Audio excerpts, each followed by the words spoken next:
Sir, पहिला प्रश्न तुम्ही एका ठिकाणी म्हटलं होतं, की 2025 एक निर्णायक वर्ष असणार आहे. सर्वात धोकादायक वर्ष असणार आहे. धोकादायक. मला तुमच्याकडून हे जाणून घ्यायचं आहे, तुम्ही असं का म्हटलं होतं? 2025 आमच्यासाठी धोकादायक का असणार आहे? हे लोक तर हॅपी न्यू इयर करायला आलेत आणि सुरुवातच अशी झाली की 2025 आतापर्यंतचे सर्वात धोकादायक वर्ष असणार आहे. हं, हं. Scary new year. Happy new इयरच्या जागी. कारण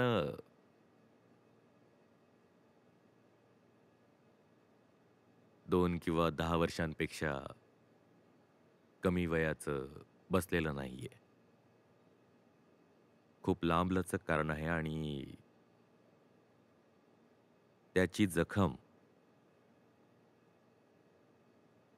अनेक शतकं चालणार आहे. काही जखमा अशा असतात ज्या की भरतात. वर्षभरात, 4 वर्षात. तर आपण नाही म्हणत की खूपच मोठी जखम झाली होती. पण असा एक रोग लागलेला आहे, ज्याचा उपचार 100 हजार वर्षात ज्यांना सेंटेनियल आणि मिलेनियल टाइम स्केल्स म्हणतात, त्यांच्यामध्येही संभव होणार नाहीये. आणि घड्याळ टिक-टिक करतंय, आपल्याकडे जास्त काही वेळ नाहीये. म्हणूनच मी म्हणालो, खूपच विचार करून जबाबदारीने, की हे खूपच धोकादायक नववर्ष आहे मानव इतिहासातलं आजपर्यंत 2025. बघा,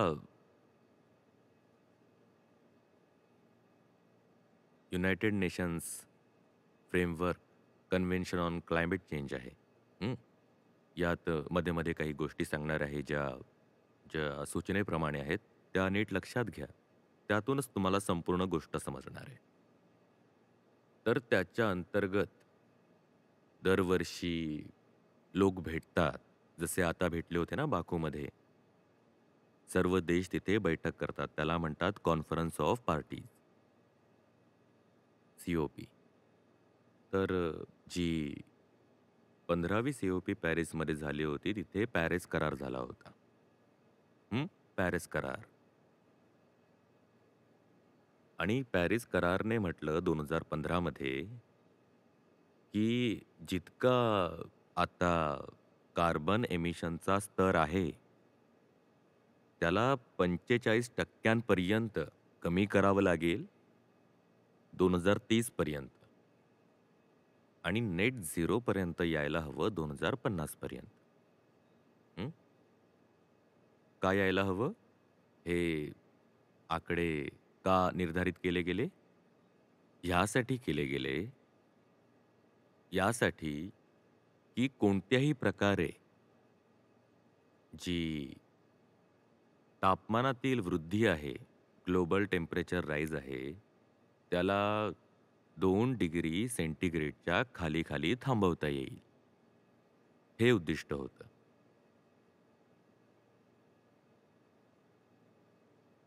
सांगितलं की 1.5 डिग्री आपल्याला हवंय, पण जरी 1.5 नाही झालं, तरी 2 डिग्रीच्या पुढे नाही गेलं पाहिजे, हे टेम्परेचर राईज.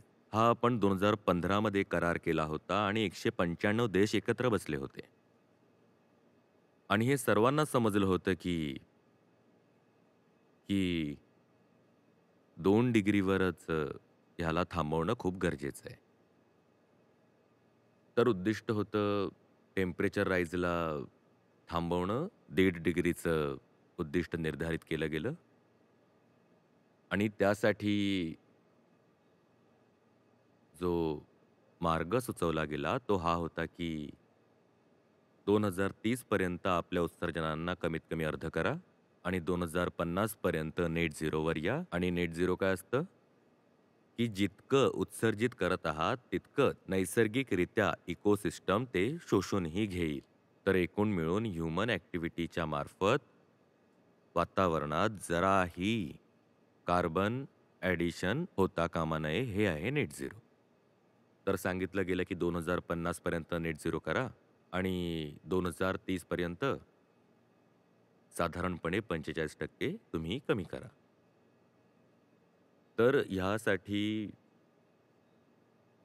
सगळ्या देशांनी एकत्र बसून मोठ्या लांबलचक चर्चा आणि नेगोसिएशन्स केल्यानंतर एन-डी-सीज स्वतःसाठी निर्धारित केले. एन-डी-सी काय आहे? Nationally determined contributions. प्रत्येक देशाने निर्धारित केलं, की मी आपलं उत्सर्जन एवढं-एवढं कमी करेन. सगळ्यांचं उद्दिष्ट वेगवेगळं होतं, कारण प्रत्येक देशांची आर्थिक पार्श्वभूमी वेगवेगळी असते. कोणी श्रीमंत आहे, कोणी गरीब आहे, कोणाचे एमिशन्स जास्त आहेत, जसे भारताचे. पण पर कॅपिटा एमिशन्स फार कमी आहेत. तर मग त्यात हे सुद्धा ठरलं, की जे विकसित देश आहेत, ज्यांनी ऐतिहासिकदृष्ट्या खूप एमिशन्स केले आहेत, त्यांनी विकसनशील देशांना त्यांना पैसे आणि आर्थिक मदत देतील, जेणेकरून ते आपले एमिशन्स कमी करू शकतील. अशा खूप चर्चा झाल्या त्यात. पण या सगळ्या चर्चांचा जो सारांश आहे, तो हा होता, की 2030 पर्यंत 45% जेवढेही एमिशन्स आहेत, त्यांना कमी करायचं आहे. अच्छा. तर ते आणि एमिशन्स कमी व्हावे, प्रगती होत राहावी यासाठी सांगितलं, की दरवर्षी भेटू आणि सी होते त्यासाठी दरवर्षी. तर दर 5 वर्षांनी जे लक्ष्य तुम्ही स्वतःसाठी निर्धारित केले, त्यांना तुम्ही किती प्राप्त केलं, हं, त्यानुसार पुढच्या 5 वर्षांची लक्ष्य बनवली जातील. 2015 मध्ये बनवले होते 2020 साठी आणि 2020 मध्ये 2025 साठी बनवले होते आणि पुढच्या वर्षी पुन्हा त्याचं बजेटिंग होणार आहे, की कोणाचं काय लक्ष्य असणार आहे. 2025 मध्ये आता आपण पुन्हा एकदा वैश्विक स्तरावर सगळे देश आपापल्या टार्गेट एमिशन्सचा स्तर निर्धारित करणार आहेत. तर हे होणार आहे 2025 मध्ये. तर सांगितलं होतं, की आपण 2030 पर्यंत 45% कमी करू. आनंद साजरा केला, मिठाई वाटली. आता मी तुम्हाला विचारतो, बघा 2024 आला, 10 वर्ष आता पूर्ण होईल, 2025 सुरू होईल. तर 15 वर्षांचा आपण स्वतःला वेळ दिला होता 2015 ते 2030 च्या दरम्यान. त्यापैकी 10 वर्ष आपण घालवली आहेत आणि आता ह्या वर्षी आपण पुन्हा स्वतःसाठी बजेट निर्धारित करणार आहोत आणि 2030 पर्यंत पोहोचण्याचा शेवटचा नॅशनल बजेट असेल सर्व देशांचा. तर सांगा की आपण कुठवर पोहोचलो असू? आपल्याला 45% कमी करायचे होते आणि आता जो आपला कर्व्ह आहे, आपली जी ट्रॅजेक्टरी आहे, ती आपल्याला काय सांगते, की आपण किती कमी केलंय किंवा किती करतोय? आपण हे केलं आहे, की जे जगभरातील सर्व देशांनी जे स्वतःसाठी एन-डी-सी ठेवले, जर त्यांना तुम्ही 100% जरीही तुम्ही प्राप्त केलं, तरी एमिशन्समध्ये फक्त 2% कमी होणार आहे. आणि हा तुमचा बेस्ट केस सिनारिओ आहे. आता हे नाहीये, की तुम्ही जे उद्दिष्ट निर्धारित केलंय ते प्राप्त होत नाहीये. पॅरिस कराराने सांगितलं, की 2030 पर्यंत एवढं कमी करायचंय. अच्छा, एवढं तर कमी करायचंय आणि हे तर एकत्रित आकडे आहेत ना. आता त्या एकत्रित आकड्यांना सर्व देशांनी आपापसात वाटून घेतलं. 194 देश आणि 195वी युरोपियन युनियन यांनी आपापसात वाटून घेतलं, की इतकं करायचंय आणि त्यांनी स्वतःसाठी लक्ष्य बनवलं. हे जे लक्ष्य बनवलेले आहे, त्यांना जर तुम्ही पूर्णपणे देखील मिळवलं, तर जे एमिशन्स आहेत, त्यामध्ये फक्त 2.6% कमी येणार आहे. आणि हे तेव्हा जेव्हा उद्दिष्ट पूर्णपणे प्राप्त करू. आणि तुम्हाला काय वाटतं किती प्राप्त केलं गेलं असेल? जितक्याही देशांनी लक्ष्य बनवलेत, बहुतांश देश त्या लक्ष्यांपैकी अर्धेही प्राप्त करू शकत नाहीयेत. आणि जेव्हा आपण टक्केवारी घेतो लक्ष्यप्राप्तीची, तर जे देश सगळ्यात खाली आहेत, त्यापैकी भारतही एक आहे. ही वेगळी गोष्ट आहे, की तुम्ही जी लक्ष्य स्वतःसाठी बनवली आहेत, टार्गेट, एन-डी-सी, तुम्ही जरी ते प्राप्त केले, तरी एकूण मिळून किती कमी करू शकाल? 2% आणि किती कमी करायचे होते?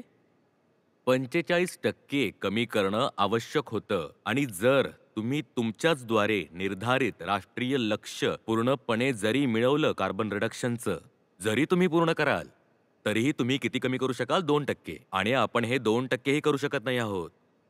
तथ्य हे आहे, की कार्बन एमिशन कमी करणं तर सोडाच. कार्बन एमिशन वर्ष दर वर्ष वाढत चाललंय. आणि ते कमी करण्याची किती वेगाने गरज आहे, हे याच्यामुळेच समजतं, की आपण म्हटलं होतं, की 2030 पर्यंत आपल्याला ते जवळपास अर्धं करायचं आहे. आपण एका आणीबाणीवर उभे आहोत, हे आपल्याला 2015 मध्येच समजलं होतं. 2015 मध्ये आपण म्हटलं, की 30 पर्यंत अर्धे करा आणि 2050 पर्यंत नेट झिरो करा. पहिली फसवणूक ही केली, की तिथे करार झाला, तिथून परत आलो. त्यानंतर प्रत्येक देशाने जेव्हा स्वतःसाठी वेगवेगळे लक्ष्य बनवले, तर त्या लक्ष्यांमध्येच फसवणूक केली. ते लक्ष्यच असे होते, की त्यांना पूर्ण मिळवले तरीही काही मिळणार नाही. आणि त्यानंतर जे थोडेफार बनवले होते, त्यांना सुद्धा दूर-दूरपर्यंत प्राप्त करणं शक्य नाही. कार्बन एमिशन आपल्याला इतक्या वेगाने कमी करायचंय आणि जर तुम्ही थोडा जरी वेग कमी केला, तरीही खूप काहीतरी भयावह घडणार आहे. आपल्याला इतक्या वेगाने कमी करायचंय आणि जर तुम्ही इतक्या वेगाने जरी कमी कराल, तर जो डिक्रीज आहे, जो स्लोप आहे, उतार आहे, तो थोडा जरी कमी झाला, तरीही एका प्रकारचा प्रलयच आहे. आणि इथे हे तर सोडा, की किती वेगाने कमी होतंय, कमी तर होतच नाहीये. वाढतंय, वाढतंय, आणखी वाढतंय. जर तुम्ही जागतिक तापमानवाढीचा कर्व्ह पाहाल, तर तो आहे increasing at an increasing rate. केवळ वाढतच नाहीये, कमी करायचंय आणि तो फक्त वाढतच नाहीये, तर एक्सेलरेट करतोय. वाढत तर आहेच, पण वाढण्याचा दर सुद्धा वाढत आहे. आपण इथे उभे आहोत. का पॅरिस करारने सांगितलं, की 1.5 डिग्रीवर थांबवायचं आहे? का सांगितलं? कारण 1.5 डिग्रीवर काही विशेष आहे जे सुरू होतं. 1.5 ते 2 डिग्रीच्या मध्ये. तसं हे तर माहीतच असेल ना, की 1.5 डिग्री हे जे लक्ष्य आपण लाँग टर्म निर्धारित केलं होतं, की आपण ग्लोबल वॉर्मिंगला कायमस्वरूपी 1.5 डिग्रीवर थांबवू इच्छितो. 2050 आणि 2050 नंतरही ते 1.5 डिग्री सन 2024 मध्येच आपण तोडले आहे. ही आनंदाची बातमी तुम्हाला मिळाली आहे की नाही? आपण असं म्हटलं होतं, की 1.5 डिग्री ती कमाल वाढ आहे, ज्यानंतर हे शब्द वापरले जातात, राहण्यासाठी योग्य ग्रह राहील. 1.5 डिग्री नंतर ग्रह राहण्यासाठी योग्य नाहीये. का योग्य नाही राहणार या कारणावरही आपण पुढे येऊच.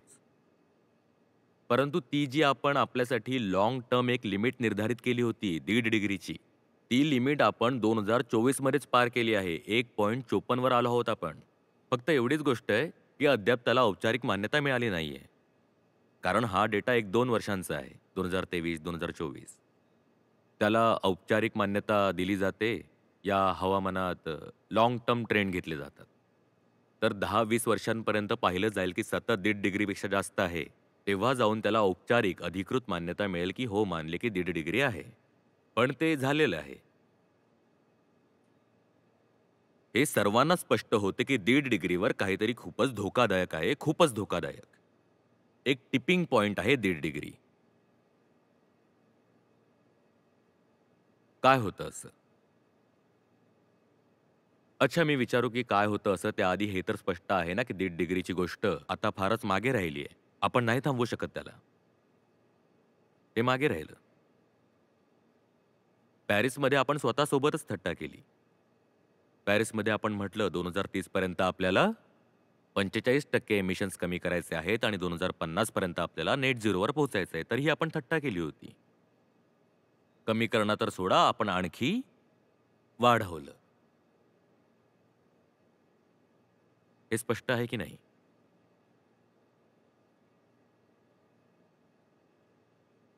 काय होतं 1.5 डिग्रीवर?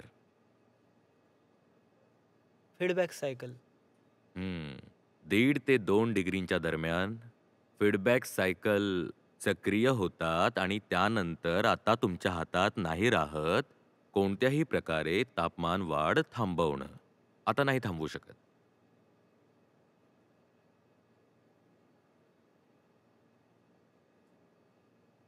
मेटेरोलॉजी एक अचूक विज्ञान नाहीये. तर आपण हे नाही सांगू शकत की अगदी 1.5 डिग्री किंवा 1.62 वर होणार आहे किंवा काही सायकल्स आहेत ज्या 1.5 डिग्रीवर सक्रिय होतात किंवा 1.8 वर होतात. परंतु वैज्ञानिकांच्या अनुसार या सगळ्या सायकल्स आता येईन, थोड्या वेळातच येईन मी या मुद्द्यावर. तर या सगळ्या सायकल्स 1.5 ते 2 डिग्रींच्या दरम्यान सक्रिय व्हायला सुरू होतात आणि ह्या सायकल परस्पर प्रबल सुद्धा असतात. म्हणजे एक सायकल सुरू झाली की तिच्या सुरू होण्याने दुसरी सायकल सुद्धा सुरू होऊन जाते. कसे असतात हे सायकल्स? समजून घेऊ. ह्यांच्यापैकी 1-2 तर असे आहेत ज्यांच्याबद्दल मी तुमच्याशी आधीही बोललोय. त्यामुळे तुम्हाला ते माहिती आहेत. काही आणखी नवीन सायकल्स मी आज तुम्हाला सांगणार आहे, नववर्षाच्या आनंदात.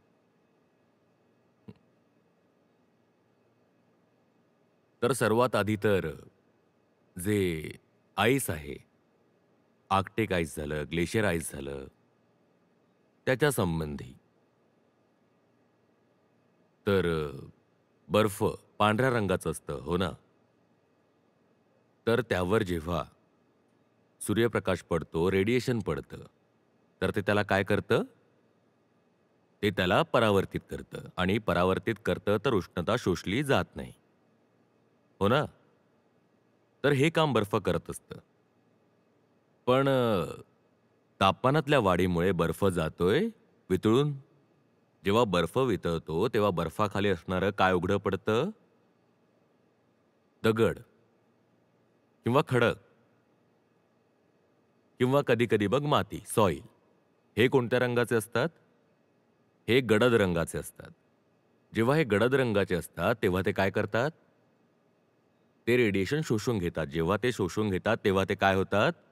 गरम. जेव्हा ते गरम होतात, तेव्हा त्यांच्या वर जो बर्फ आहे किंवा त्यांच्या शेजारी जो बर्फ आहे, तो जेव्हा आणखी बर्फ वितळेल, तेव्हा आणखी जास्त हा जो खडकाळ पदार्थ आहे, गडद, तो आणखी जास्त उघड होतो आणि जेव्हा तो अधिक उघड होतो, तेव्हा तो अधिक गरम होतो आणि अधिक गरम झाल्यामुळे तो अधिक बर्फ वितळतो. अधिक बर्फ वितळेल तर अधिक उघडं पडत जाईल आणि जर असं झालं तर आणखी गरम होऊन आणखी बर्फ वितळू लागेल. आता नाही थांबू शकत. आता तुम्ही नाही थांबू शकत. आता ही सायकल सुरू झाली तर झाली, नाही थांबू शकत तुम्ही. आता हे कुठवर जाईल? याबद्दल जगाचे नेते आपल्या लोकांशी काही बोलत नाही, शांत राहतात. आणि हे 6 डिग्री, 7 डिग्री, 8 डिग्री कुठवर जाऊ शकतं हेही माहीत नाहीये आणि हे बोलणंही व्यर्थ आहे कारण याबद्दल बोलायला कोणी उरणारच नाहीये. आपण खूप नाजूक लोक आहोत. विशेषतः आपली मानव प्रजाती, होमो सेपियन्स. आपण एक खूपच अरुंद तापमान श्रेणीतच जगू शकतो. आपण जंगलावर अवलंबून नाही, आपल्याला पिकं घ्यावी लागतात. आणि आपली ही जी पिकं आहेत, ती काही विशिष्ट ठिकाणीच वाढतात. त्यांना काही विशिष्ट प्रकारचा पाऊसही लागतो. काही विशिष्ट प्रकारचं तापमानही त्यांना लागतं. त्यांना हेही लागतं, की जर हवाही वाहत असेल, तर तीही काही प्रमाणात वाहायला हवी. पाऊसही पडत असेल, तर तो विशिष्ट हंगामात पडायला हवा. तर मनुष्य खूपच मोठ्या प्रमाणात अवलंबून आहे निसर्गावर. आणि लोकसंख्या सुद्धा आपण एवढी वाढवली आहे, की तिला खायला देणं हा एक खूपच संवेदनशील मुद्दा झालाय. हं? तर खूप काही असं होऊन जाईल, जेव्हा ह्या सायकल्स सक्रिय होतील तेव्हा. त्यामुळे ह्याबद्दल चर्चा न केलेलीच बरी. आणखी सायकल्स आहेत त्यावर येऊ. बर्फाविषयी आपण बोलत आहोत तर परमाफ्रॉस्ट आहे. परमाफ्रॉस्ट म्हणजे काय असतं? परमाफ्रॉस्ट, सायबेरिया, अलास्का, कॅनडा या ठिकाणांमधली ती दगडं असतात किंवा ती माती असते जी सतत गोठलेली असते. हं? आणि जेव्हा ही गोठलेली असते तेव्हा ही स्वतःमध्ये खूप जास्त कार्बन रोखून ठेवते, बांधून ठेवते. परमाफ्रॉस्टमध्ये किती कार्बन आहे? जितका पृथ्वीच्या संपूर्ण वातावरणात कार्बन आहे त्याच्या दुप्पट. पण हे अद्याप तरी सिक्वेस्टर होते, बांधलेले होते, लॉक्ड होते.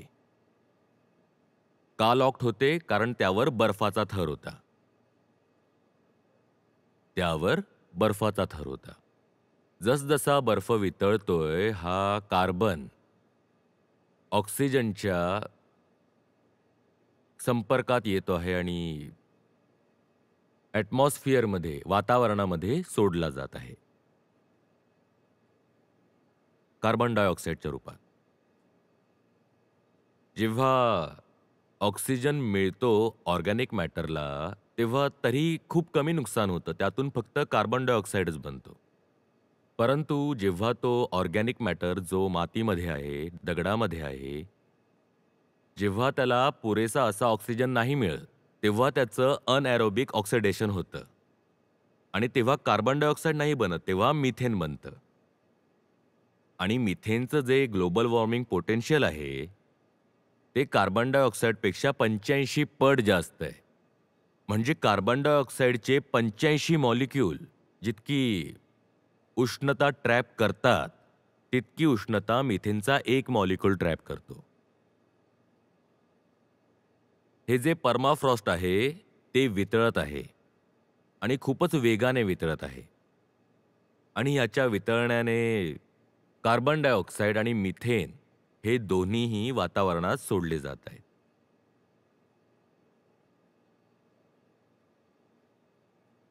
लक्षात येतंय का तुमच्या? आणि तुम्ही हे नाही थांबवू शकत. एकदा वितळण्यास सुरुवात झाली तर ते काय करेल? हवेत काय सोडेल? मिथेन. आणि मिथेन जसजसं पसरत जाईल वातावरणात, ते काय करेल? तापमानात वाढ करेल आणि तापमानात वाढ झाली तर काय होईल? परमाफ्रॉस्ट आणखी वितळेल आणि जेव्हा असं होईल तेव्हा वातावरणात अधिक काय जाईल? मिथेन. जेव्हा असं होईल तेव्हा तापमान वाढून आणखी बर्फ वितळेल. तुम्ही काही नाही करू शकत. तुम्ही जरी नेट झिरो कराल तरी हे नाही थांबणार. नेट झिरोचा अर्थ आहे मानवी क्रियाकल्पांनी आपण आता कोणतेही अतिरिक्त कार्बन डायऑक्साईड वातावरणात सोडणार नाही. तुम्ही नका सोडू. तरीही हे सायकल जर सक्रिय झालं तर आता पश्चातापाने काय होणार? आता तुम्हाला जे करायचं आहे ते करा. तापमान हे जे आहे त्याला म्हणतात रन अवे क्लायमेट चेंज, ज्याला तुम्ही थांबवू शकत नाही. यासाठी शब्द वापरला जातो कार्बन बॉम्ब, जे तुम्ही थांबवू शकत नाही. त्याची चेन रिॲक्शन असते आणि आता जर ती सुरू झाली तर तुम्ही ती थांबवू शकत नाही. हं? अशाच प्रकारचे असतात पीटलँड्स. पीटलँड्स म्हणजे काय आणि त्याची चर्चा आपण का करतोय? कारण परमाफ्रॉस्ट नंतर सर्वाधिक कार्बन त्यांनीच त्यांच्या आत सदैव दाबून ठेवलेलं असतं. या कोणत्या जागा असतात? वेटलँड्स माहिती आहेत ना तुम्हाला? वेटलँड्स म्हणजे काय? पूरग्रस्त जागा, जिथे जमिनीच्या वर किंवा खडकांवर किंवा मातीवर किंवा ऑर्गॅनिक मॅटरवर जवळपास नेहमीच पाणी साचलेलं असतं. जवळपास नेहमीच तिथे पाणी साचलेलं असतं. जेव्हा तिथे जवळपास नेहमीच पाणी साचलेलं असतं, तेव्हा तिथे ऑक्सिजन कमी असतो ना. ऑर्गॅनिक मॅटर आहे आणि त्याच्यावर नेहमीच पाणी साचलेलं आहे, जसं वेटलँड असतं. तर पाणी साचल्यामुळे तळाशी जे ऑर्गॅनिक मॅटर आहे त्याला ऑक्सिजन तर मिळणार नाही, की मिळणार? थोडंसं मिळेल, कदाचित तेही पाण्यात विरघळलेलं असेल ते. त्यामुळे त्याचं जे विघटन होतं ते ॲनारोबिक असतं. तिथे खूप प्रमाणात मिथेन साचून राहतं. पीटलँड्स किती प्रमाणात मिथेन साठवून ठेवतात? पृथ्वीवरील सर्व जंगलं जितकं कार्बन डायऑक्साईड साठवून ठेवतात, त्यापेक्षा जास्त कार्बन डायऑक्साईड इक्विव्हॅलेंट पीटलँड्समध्ये साठलेलं आहे. आणि हे जे पीटलँड्स आहेत, त्यांची ड्रायिंग होते.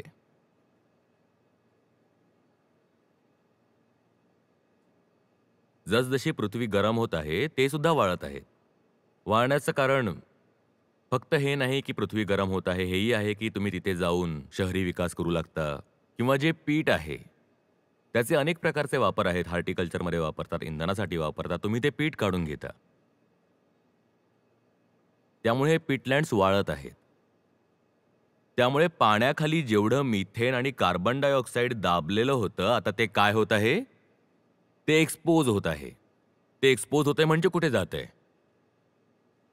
वातावरणात जाते आणि वातावरणात जातंय तर ते तापमानाला आणखी वाढवतंय. आणखी वाढवतंय त्यामुळे हे जे पिटलँड्स आहेत ते आणखी जास्त वाढत आहेत.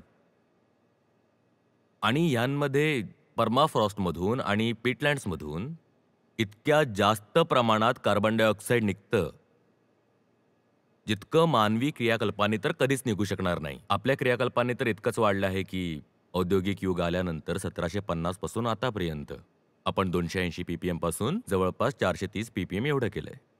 हे आपलं काम आहे.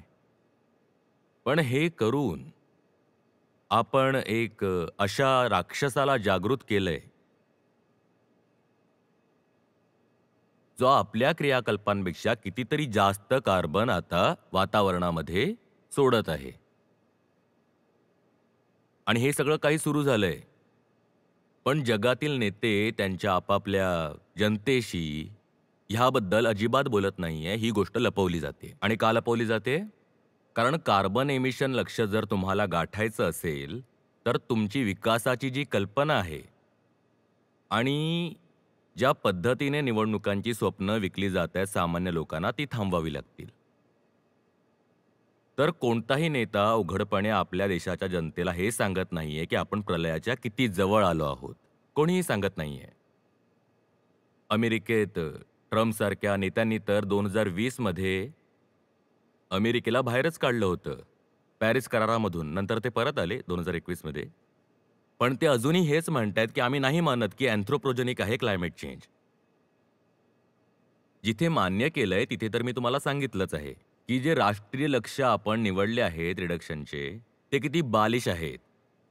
जसा एखादा विनोद असावा की त्या लक्ष्यांना प्राप्त जरी केलं तरी आपण काय म्हटलं, किती टक्के रिडक्शन होऊन जाईल? 2%. करायचं किती होतं? 45%. कोणताही नेता, कोणताही राजकारणी आपल्या देशाला सत्य सांगत नाहीये. कारण हे जे सत्य आहे, ते खूप खूप कडू असेल. ते सत्य आपल्याला सांगेल की आपले बाकीचे सर्व धंदे सोडा. आपली बाकीची सगळी प्राधान्य मागे ठेवा. सरळ सरळ तुमच्या अस्तित्वाचा प्रश्न आहे. विशेषतः जर तुम्ही अजून तरुण असाल आणि तुमची मुलं वगैरे असतील तर तुम्ही तुमच्या मुलांसाठी अगदी नरकाची आग सोडून जात आहात. आज तुमच्या मुलाला थोडंसं ऊन लागलं किंवा थोडी उष्णता जाणवली, तर तुम्ही म्हणता की "अरे, अरे, हे काय झालं?" वीज गेली, एसी चालत नाहीये, तर तुमचं मूल त्रस्त होतं आणि तुम्ही तुमच्या मुलासाठी सरळ सरळ नरकाची आग सोडून जात आहात. पण ही गोष्ट कोणताही नेता सांगणार नाही. मीडिया हे कव्हर करत नाही, कारण कव्हर करण्याचा अर्थ असेल की सर्वत्र खळबळ माजली आहे.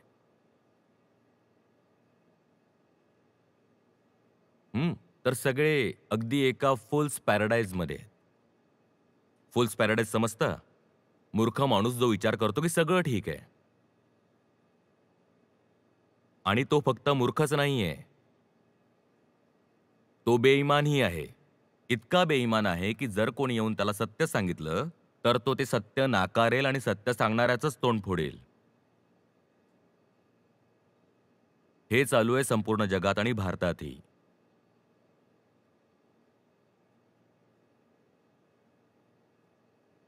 आपण फीडबॅक सायकल्सबद्दल बोलत होतो. समुद्रावर येऊयात. 3-4 प्रकारचे फीडबॅक सायकल्स आहेत, जे अगदी थेट समुद्राशी संबंधित आहेत. समुद्राच्या पृष्ठभागापासून सुरुवात करूयात. जेव्हा तापमानात वाढ होते, तेव्हा स्वाभाविक आहे की पाण्याची जास्त वाफ होणार. वाफ होणार, बाष्पीभवन होणार. आणि हे जे वॉटर वेपर आहे, ते स्वतःमध्येच एक जबरदस्त हरितगृह वायू आहे. तुम्हाला हे जाणून आश्चर्य वाटेल की जगातील अर्ध्याहून अधिक हरितगृह प्रभाव हा कार्बन डायऑक्साईडमुळे नाही तर वॉटर वेपरमुळे. कारण वॉटर वेपर आपल्या वातावरणात खूप जास्त प्रमाणात आहे. 70% तर आपला सरफेस एरिया महासागरांचा आहे ना. तर तिथे वॉटर वेपर मोठ्या प्रमाणात असतं. आणि जेव्हा तापमान वाढेल तेव्हा वॉटर वेपर सुद्धा वाढेल. बाष्पीभवन जास्त होईल ना. आणि ते क्लायमेट चेंजला आणखी वाढवेल. आणि जेव्हा क्लायमेट चेंज वाढेल, तेव्हा त्याचं बाष्पीभवन, वेपरायझेशन सुद्धा वाढेल. तर वाफ वाढेल. वाफ वाढली तर उष्णता वाढेल. उष्णता वाढली तर अधिक बाष्पीभवन होईल. बाष्पीभवन अधिक झालं तर आणखी उष्णता वाढेल. आणि हे सगळं सुरू आहे. हे पृष्ठभागावर होतं. अशाच प्रकारे महासागरांची जी कार्बन वहन क्षमता असते ती तापमानाशी व्यस्त प्रमाणामध्ये असते. तापमान जेव्हा वाढतं, तेव्हा पाण्यासाठी कार्बन डायऑक्साईडचं शोषण करणं कठीण होऊन जातं. त्यामुळे आपले समुद्र जितके गरम होत जातील, जे कार्बन सिंकचं काम करत होते, 2 प्रकारचे कार्बन सिंक असतात प्रकृतीमध्ये जास्त मोठे. एक असतो महासागर आणि दुसरं असतं जंगल. त्यामुळे आपले महासागर जे कार्बन सिंकचं काम करतायत, ते काम त्यांचं कमकुवत होत जातं. तापमान वाढतं तेव्हा त्यांच्यात जी कार्बन डायऑक्साईडची सांद्रता आहे, त्याची वहन क्षमता कमी होत जाते.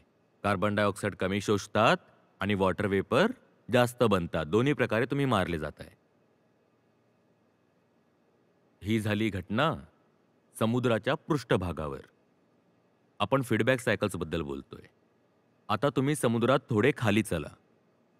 जेव्हा तुम्ही तळाशी येता, तर तुम्ही कोरल्सला ओळखता ना? जीवाश्म जे रीफ बनवतात. ते सुंदर सुंदर ज्यांची चित्रे येतात. आधी जास्त सुंदर यायची, आता म्हणतात की बघा कशी उद्ध्वस्त झाली आहेत. हं? तर हे जे कोरल्स असतात, त्यांची क्रियाशीलता तापमान वाढल्यामुळे मंद आणि शिथिल होते, कारण प्रकृतीने त्यांना एक विशिष्ट तापमानावर काम करण्यासाठी बनवलंय. त्यामुळे त्यांनी जितकं ऑर्गॅनिक काम केलेलं असतं आधीपासून, ते सुद्धा तुटायला आणि विखुरायला लागतं. त्याचं ऑक्सिडेशन व्हायला लागतं.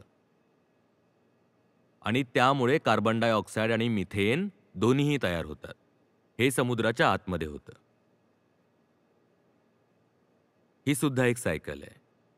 जितका हा समुद्र गरम होत जाईल, तितके हे कोरल रीफ नष्ट होत जातील आणि जितके ते नष्ट होत जातील, तितकं जास्त ते कार्बन उत्सर्जित करतील. आता समुद्रात आणखी खाली चला. समुद्राच्या तळाशी मिथेनचे हायड्रेट्स असतात. समुद्राचा जो तळ आहे ना, त्यात मिथेनचे हायड्रेट्स असतात. आणि ते एका तापमानावर स्थिर असतात. रसायनशास्त्राचं साधारण सूत्र आहे की प्रत्येक संयुग प्रत्येक तापमानावर स्थिर नसतं. अनेक असतात जे फक्त गरम जरी केले तरी तुटतात. आपल्याला हे माहिती आहे. तर हे मिथेनचे हायड्रेट आहेत. ते समुद्राच्या तळाशी साचलेले असतात, ओशन फ्लोअरवर आणि तिथे ते स्थिर असतात. परंतु जसजसं तापमान वाढत आहे, ते तुटत आहेत आणि ते मिथेन सोडत आहेत आणि ते मिथेन वातावरणात पोहोचत आहे. 70% पृथ्वीचं जे क्षेत्र आहे, पृष्ठभाग क्षेत्रफळ, ते महासागरांचं आहे. तर विचार करा की किती क्षेत्रावर हे हायड्रेट्स पडलेले आहेत. आणि तिथून जे मिथेन निघत आहे, ते किती प्रमाणात असेल.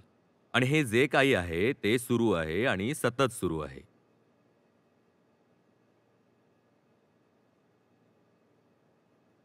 लक्षात येतंय का तुमच्या? खूप दूरचं वाटतंय? अच्छा, ओशन दूरचं आहे. तर ही जी माती आहे ना आपली, ही माती ही जेव्हा गरम होते, तर ह्यात जो ऑर्गॅनिक मॅटर आहे, त्याचं ऑक्सिडेशन व्हायला लागतं. ही माती स्वतः कार्बन डायऑक्साईड उत्सर्जित करायला लागते, जसजसं तापमान वाढू लागतं.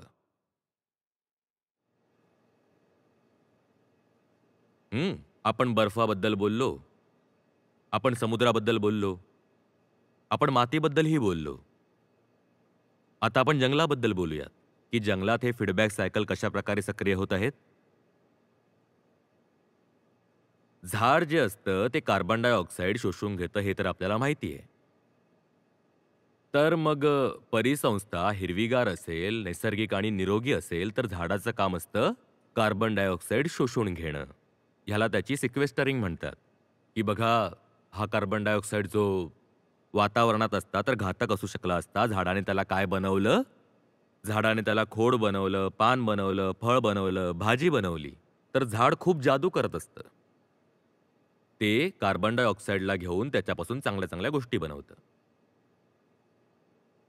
परंतु ते झाड जेव्हा कोसळतं, त्याचा जो सेंद्रिय पदार्थ आहे, तो खोड आहे. त्याचं विघटन होतं. आणि जेव्हा विघटन होतं, विघटन तर आपल्याला माहितीच असेल, ऑक्सिडेशनची प्रक्रिया आहे ती. जेव्हा त्याचं विघटन होतं तेव्हा ते कार्बन डायऑक्साईड प्रसारित करतं. एकदम उलट होईल प्रक्रिया. कुठे ते कार्बन डायऑक्साईड शोषत होतं आणि आता कुठे ते कार्बन डायऑक्साईड उत्सर्जित करतंय. जे जंगल आधी कार्बन सिंक होतं ते आता कार्बन स्त्रोत बनलंय. ॲमेझॉनमध्ये, काँगो बेसिनमध्ये आणि जे आपल्या दक्षिण पूर्व एशियाची उष्णकटिबंधीय वनं आहेत, त्यात हे होत आहे. त्यांचे खूप मोठे असे प्रदेश आहेत, जे यावेळी पूर्णपणे कार्बन स्त्रोत बनलेले आहेत. म्हणजे त्या जंगलाच्या असण्यामुळे आणखी कार्बन उत्सर्जित होत आहे का? वणवा लागला. तुम्ही तापमान इतकं वाढवलं, की जगातील सर्व देशांमध्ये 2022 मध्ये 23 मध्ये कशा प्रकारे वणव्यांनी थैमान घातलं होतं हे तुम्हाला माहितीच असेल, हो ना? आणि जेव्हा वणवा लागेल तेव्हा काय होईल? सगळं काही जळेल. जेव्हा सगळं जळेल तेव्हा काय होईल? कार्बन डायऑक्साईड उत्सर्जित होईल.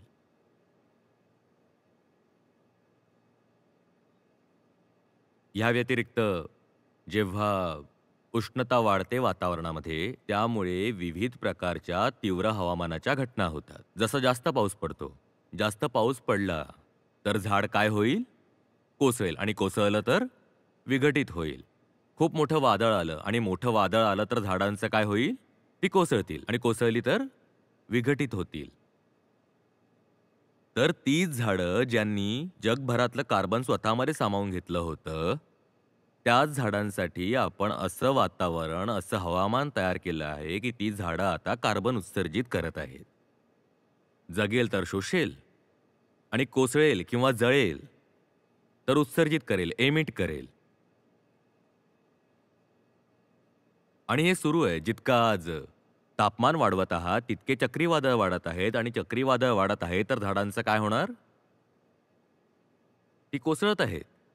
आणि ह्याशिवाय जसजसं हवामान बदलत जातं, तसतसं एका झाडासाठी पूर्ण उंची मिळवणं कठीण होत जातं, अशक्य होत जातं.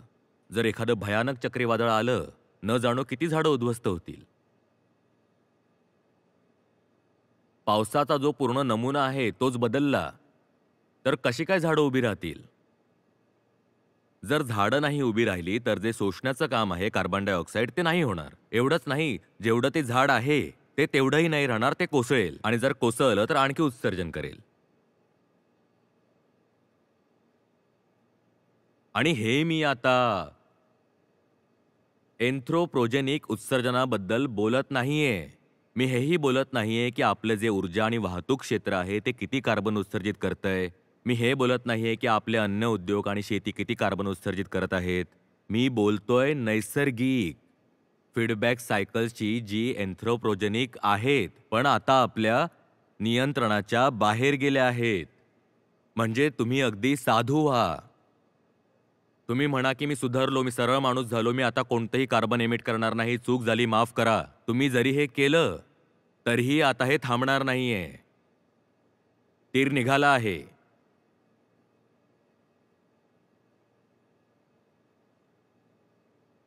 आणि हे तर तेव्हा आहे जेव्हा तुम्ही साधू व्हाल. साधू बनण्याची आपली काही तयारी अजिबात नाहीये.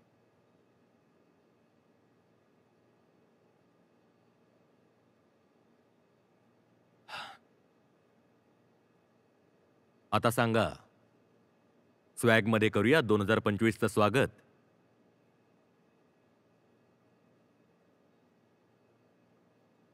ह्यावर्षी पुन्हा सर्व देश, भारत देखील स्वतःलाच फसवण्यासाठी 2030 साठी नवीन लक्ष्य ठरवतील. कसे ठरवणार? 2015 पासून 25 पर्यंत बेईमानी आणि कपटाची मर्यादा ओलांडली आहे आपण. आता 2025 पासून 2030 पर्यंत कशी जादू कराल? छोटं कामच करता नाही आलं तर मोठं कसं काय कराल? हे तर असं झालं की एका माणसाला 3 दिवसात 3 किलोमीटर चालायचं होतं. ठीक आहे? तो इतका आळशी आणि कपटी आहे की 2 दिवसात 50 मीटरच चालला. 3 दिवसात किती चालायचंय? 3 3 किलोमीटर किलोमीटर. म्हणजे 3000 मीटर. 2 दिवसात तो चालला आहे 50 मीटर. आणि म्हणतो हरकत नाही, शेवटच्या दिवशी 2950 मीटर चालेन. हे होऊ शकतं? जर एवढं चालता आलं असतं तर तुम्ही पहिल्या 2 दिवसातही चालला असतात ना.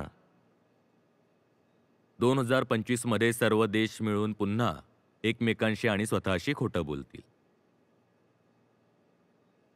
कोणताच उपाय नाहीये की 2030 मध्ये 1% रिडक्शन ही होऊ शकेल. 45% तर दूरची गोष्ट आहे.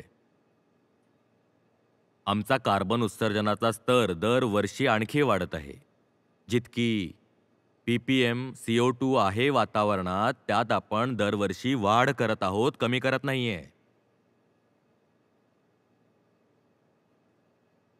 आणि निसर्गाने आता गोष्टी आपल्या हातामध्ये घेतल्या आहेत.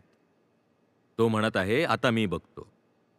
आता फीडबॅक सायकल निसर्गाच्या हातात आहे, आपल्या हातात नाहीये.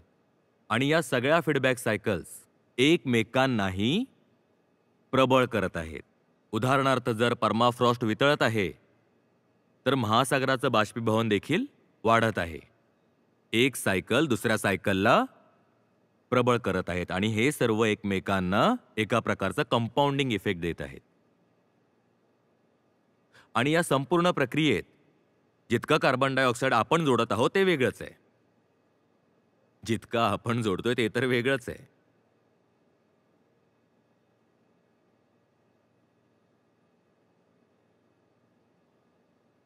आता पृथ्वीच्या आत खूप प्रचंड प्रमाणात कार्बन भरलेलं आहे. जितकं कार्बन पृथ्वीच्या पृष्ठभागावर आहे आणि पृष्ठभाग म्हणजे इतकंच नाही जिथे माती आहे, थोडं खोलवर. वायुमंडळात, वातावरणामध्ये तर त्याचं अगदी छोटंसं प्रमाण आहे. हे जे कार्बन आहे आपल्या वातावरणात भरलेलं, ते कुठून आलेलं आहे? मंगळावरून आलंय का? कुठून आलंय मग? हे पृथ्वीच्या पृष्ठभागावरूनच आलंय ना?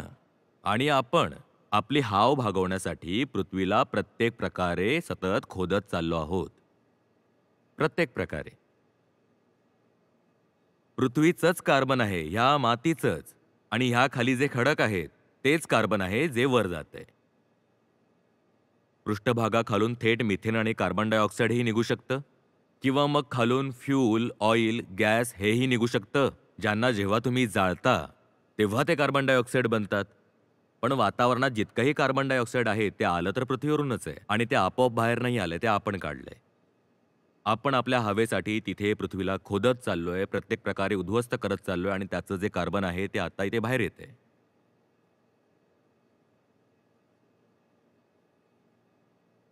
मानव इतिहासातील 16 सलग सर्वात गरम महिने आता चालू आहेत.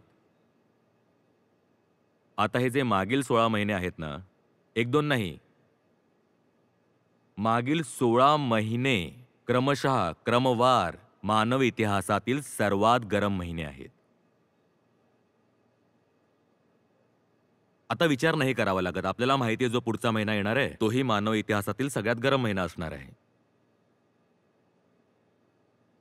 आणि आपल्याला हे देखील माहिती आहे, की तो खूप थंड महिना असणार आहे. उदाहरणार्थ आपण जानेवारी 2025 बद्दल बोलूयात. ते खूप गरम असणार आहे, जसा डिसेंबर महिना गरम होता. हा जो डिसेंबर आहे, यातलं जे सरासरी तापमान आहे, तेही जास्त आहे. आणि जे सरासरी पर्जन्य आहे, प्रेसिपिटेशन आहे, तेही जास्त आहे. न डिसेंबरमध्ये एवढा पाऊस पडतो आणि वातावरणही डिसेंबरमध्ये एवढं गरम नसतं. आपली जी इंडस्ट्री आहे ना, लोकरी कपडे विकणारे, हीटर विकणारे, हे सगळे तोट्यात जात आहेत. खूप गरम आहे डिसेंबर आणि त्यात पाऊसही पडतोय. छत्री विकणाऱ्यांनाही समजत नाहीये, की आपण कुठे चुकलो.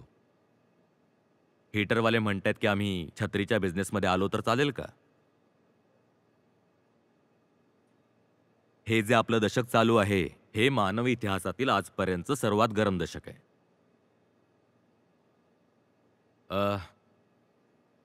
वर्ल्ड मेट्रोलॉजिकल ऑर्गनायझेशनच्या होम पेजवरच इंडस्ट्रियल ॲक्टिव्हिटी जेव्हापासून सुरू झाली आहे, तेव्हापासून आजपर्यंत क्लायमेट चेंजचा जो कर्व आहे, तो कर्व एकदा सगळ्यांना दाखवा. इंटरनेटवर शोधून बघा. तो कर्व असा नाहीये किंवा असा नाहीये. तो असा आहे.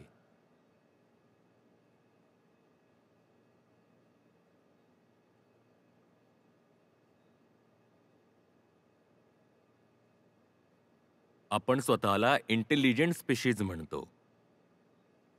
कदाचित आपण या पृथ्वीची पहिली प्रजाती असू ज्याने स्वतःचा सर्वनाश केलाय. इंटेलिजंट.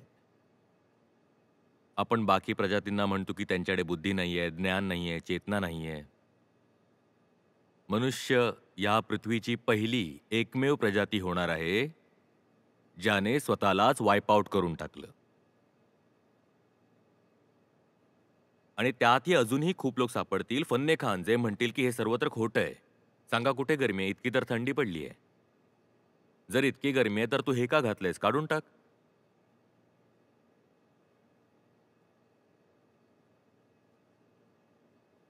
ट्रम्प जेव्हा मागच्या वेळी अमेरिकेचे राष्ट्राध्यक्ष होते तेव्हा एक दिवस खूप थंडी पडली. एक दिवस खूप थंडी पडली. तर ते म्हणाले, कुठे आहे क्लायमेट चेंज? इतकी तर थंडी पडते, कोणती ग्लोबल वॉर्मिंग? तर भारतातील एक मुलगी होती, उत्तर पूर्वची. ती म्हणाले की अंकल, आधी तर तुम्ही 4थीच्या वर्गात जा आणि हवामान आणि क्लायमेटमधील अंतर वाचा. व्याख्या माहीत नाहीये तुम्हाला. गोष्ट एका व्यक्तीची नाहीये. अशा प्रकारच्या गोष्टी बोलून बोलून जगातील सर्वात विकसित देशाच्या राष्ट्राध्यक्षाची निवडणूक जिंकली गेली. धोकादायक गोष्ट ही आहे की जर निवडणूक जिंकायची असेल तर हे सगळं बोलणं आवश्यक आहे. धोकादायक गोष्ट ही आहे की जगात जे लोक निवडणूक जिंकत आहेत ते ह्या सगळ्या गोष्टी बोलूनच जिंकत आहेत. मागील 6-7 वर्षांपासून जगभरात राईट विंग खूप मजबूत होत आहे आणि राईट विंगचं क्लायमेट चेंज बद्दल एकतर इनडिफरन्सचा स्टँड आहे किंवा मग डिनायलिझमचा. क्लायमेट डिनायलिझम माहिती आहे ना? होतच नाहीये, असं काहीच नाहीये. हे सगळे वैज्ञानिक खोटं बोलतायत. आणि जे लोक, जे नेते जितक्या अशा गोष्टी करतात त्यांना तितकीच जास्त मतं मिळतात.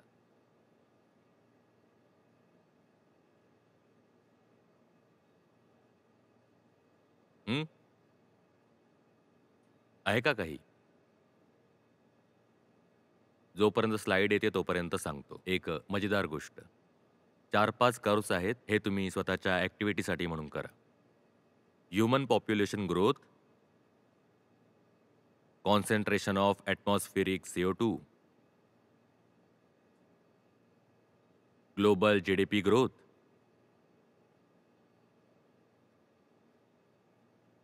ग्लोबल इंडस्ट्रियल प्रोडक्शन,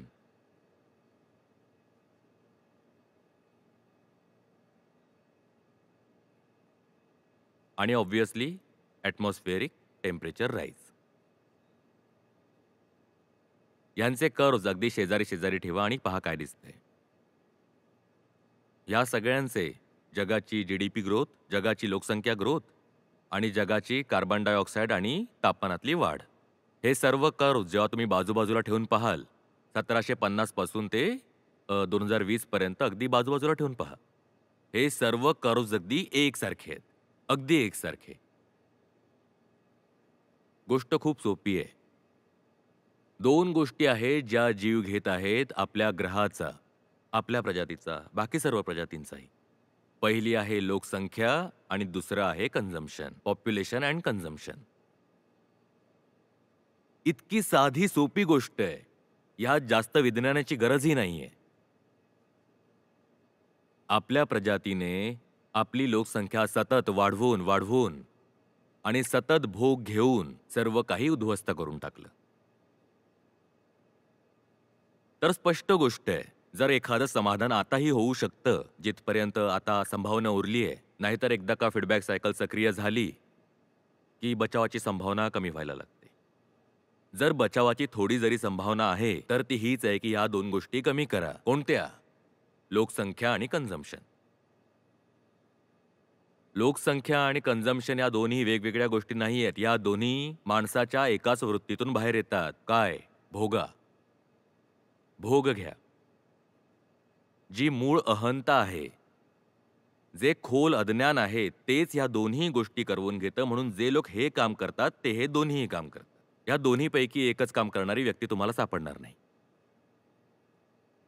सामान्य माणसाच्या 2च आकांक्षा असतात की आपली संख्या वाढावी आणि आपण खूप सारं भोगावं.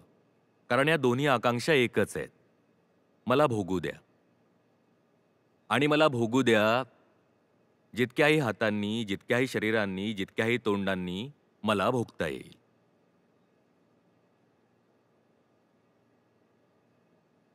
तुमची संस्था जे काम करते ते समाधान आहे. ते एकमात्र समाधान आहे.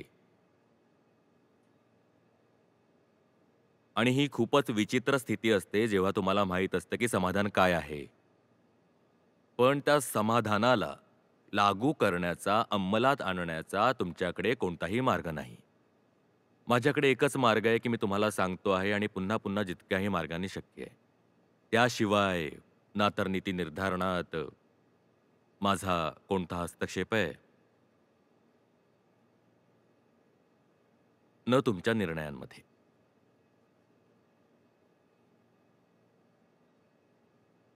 हे आहे. हे जर 1750 पासून दाखवलात तर आणखी स्पष्ट होईल. पण लक्षात येतंय ना? आणि हो, हे 400 पीपीएम नाहीये. अच्छा, 2018 पर्यंतचं आहे तर. 2018 पर्यंत 400 पीपीएम आहे आणि आता हे 430 पीपीएम आहे.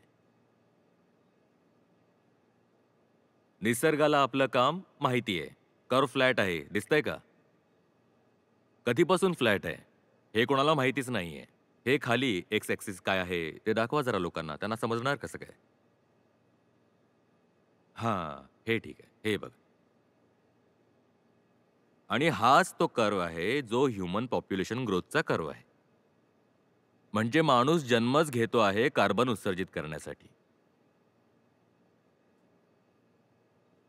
आणि काही कर्व्ह असे आहेत ज्यात काही डेटाच उपलब्ध नाहीये. पण जिथून उपलब्ध आहे तिथून पाहाल तर अगदी सगळेच कर्व्ह सारखे दिसतील. आपली जी जीवनाची अंडरलाईन फिलॉसॉफी आहे, तीच ह्या सर्व कर्व्हचं कारण आहे. आपली अंडरलाईन फिलॉसॉफी आहे, स्वतःला ओळखू नका आणि बाहेर जाऊन भोगा. स्वतःकडे पाहू नका.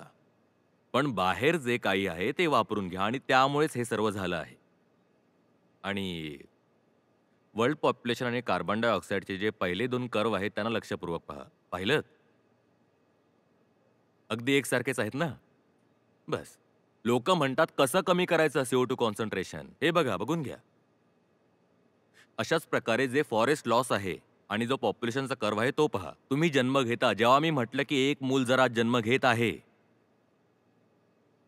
तर हजारो, लाखो वनस्पतींच्या, प्राण्यांच्या आणि झाडांच्या मृतदेहांवर जन्म घेत आहे, तर लोकांना खूप वाईट वाटलं. म्हणाले की असं का बोलतात? आमचा मुलगा जन्म घेणार, तर तो काय लाखो झाडं तोडणार, लाखो प्राणी मारणार? तर ते बघा. पहिला कर्व्ह बघा आणि शेवटचा कर्व्ह बघा.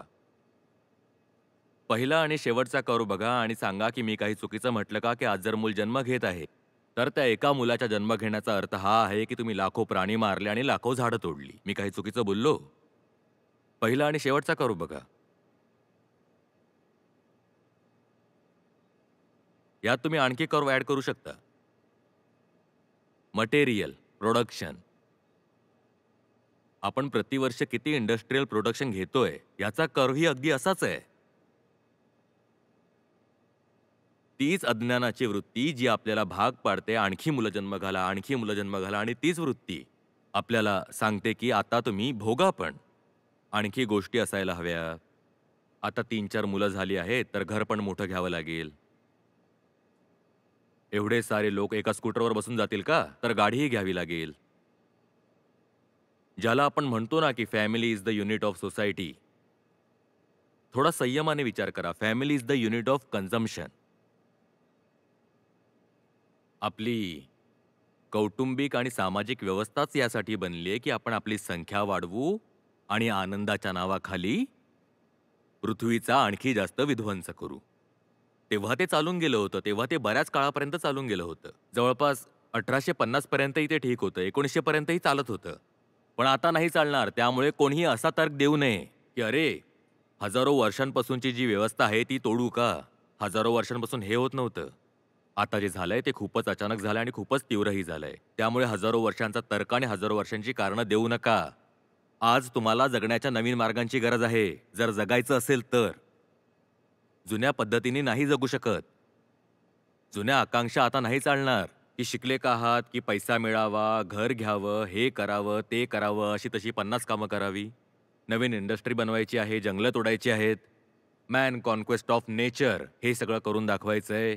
आणि आनंदी जीवनाचा हा अर्थ आहे की बघा मी किती श्रीमंत आहे, माझी 12 मुलं आहेत 5 बायकांपासून. हे तुम्ही आजपासून 2000 वर्षांपूर्वीचे प्राणी आहात. ते ही सर्व कामं करायचे. आजचा जो सजग माणूस असेल तो हे पाहिल ना. हे सर्व आकडे आहेत की मी उगाचच आपली तोंडाची वाफ घालवतोय? आपण त्यांच्यासोबत वाद घालू शकतो.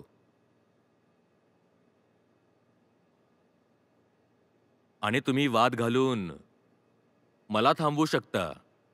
ज्या फीडबॅक सायकल सक्रिय झाल्या त्यांना तुम्ही थांबवू शकता का? थांबवू शकता? आपण म्हटलं जंगल सगळ्यात मोठं सिंक असतं. जर आपण इथे आणखी एक कर्व दाखवू शकलो, की पृथ्वीच्या संपूर्ण क्षेत्रफळाचा किती भाग जंगलांच्या मार्फत व्यापलेला आहे. 16व्या शतकात, 17व्या शतकात आणि वर्तमानामध्ये तुम्हाला एक फारच जबरदस्त गोष्ट पाहायला मिळेल. 50% एक खूप मोठ्या काळासाठी पृथ्वीच्या 50% क्षेत्रफळावर जंगलं होती. 50%. आता किती आहे? 30. 50च्या खाली हे पृथ्वीसाठी घातक आहे. जर असा विचार केला, समजा तर माणूस जर वाईट नाही वागला तर पृथ्वीवर किती क्षेत्रफळावर जंगलं असतील? 2 क्षेत्र तर तुम्ही काढूनच टाका. 2 प्रकारची वाळवंट असतात. एक कोल्ड डेझर्ट आणि एक हॉट डेझर्ट. त्यांना काढून टाकलं तर सर्वत्र जंगलच जंगल असेल. जवळपास पूर्ण पृथ्वी जंगलाने झाकलेली असेल. ज्या सगळ्यात थंड जागा असतात ना, तिथेही प्रचंड जंगलं असतात आणि त्यांना बोरियल फॉरेस्ट म्हणतात. जे सायबेरियन फॉरेस्ट, कोनिफेरस फॉरेस्ट हे सर्व असतात ते. तिथेही जंगलं असतात. माणसाच्या वाईट वागण्यापूर्वी जवळपास पृथ्वीवर सगळीकडे जंगलं होती. वाळवंट काढून टाका आणि जे एकदमच बर्फाने झाकलेले क्षेत्र आहेत त्यांना फक्त काढून टाका. त्यांना कमी करता करता आपण 30% वर आलो आहोत आणि 30% ही सरकारी आकडा आहे. आणि ह्यात जेव्हा तुम्ही जंगलाच्या गुणवत्तेचा विचार करता तेव्हा आणखी जास्त धक्का बसतो. सरकार कसं तरी आपलं पिंड सोडवण्यासाठी जिथे कुठेही खूपच कमी झाडांची घनता असेल त्यांना ते काय घोषित करतात की हे तर जंगल आहे. कुठेही युनिकल्चर किंवा मोनोकल्चर केलं त्यालाही हे म्हणतात की काय आहे? हे जंगल आहे.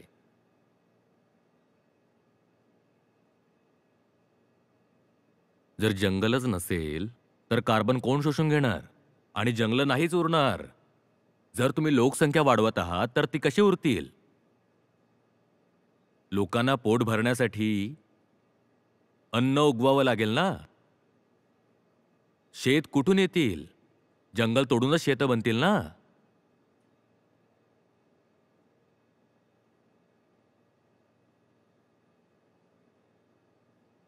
आणि आपला फॉरेस्ट कव्हर वर्षानुवर्षे आणखी कमी होत चालला आहे.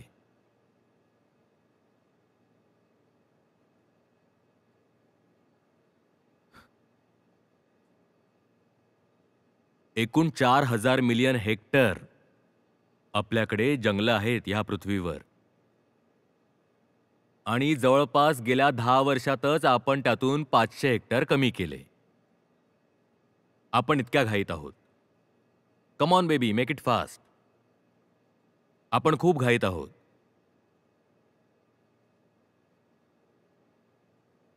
सर्वाधिक जंगलं कुठे कापली जातात माहीत आहे का? गरीब देशांमध्ये.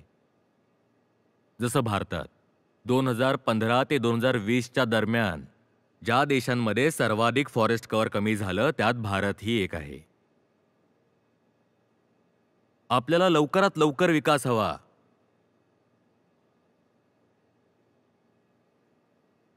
आणि सर्वात चांगले जतन केलेले फॉरेस्ट कोणते आहेत? जे तुमचे टेम्परेट फॉरेस्ट आहेत युरोप वगैरे मधले.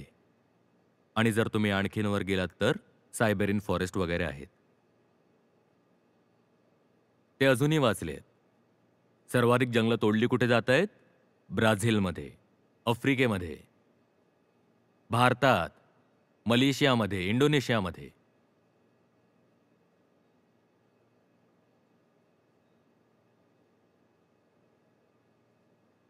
जो श्रीमंत झालाय तो असा श्रीमंत थोडी झालाय. तो श्रीमंत ह्यासाठी झालाय ना, की तो मौज करेल, मर्जी चालवेल, दुसऱ्याला भोगेल. तर जसा एक श्रीमंत माणूस दुसऱ्या गरिबाच्या पोटावर बसतो, तसाच श्रीमंत माणूसही गरीब देशाच्या पोटावर जाऊन बसतो.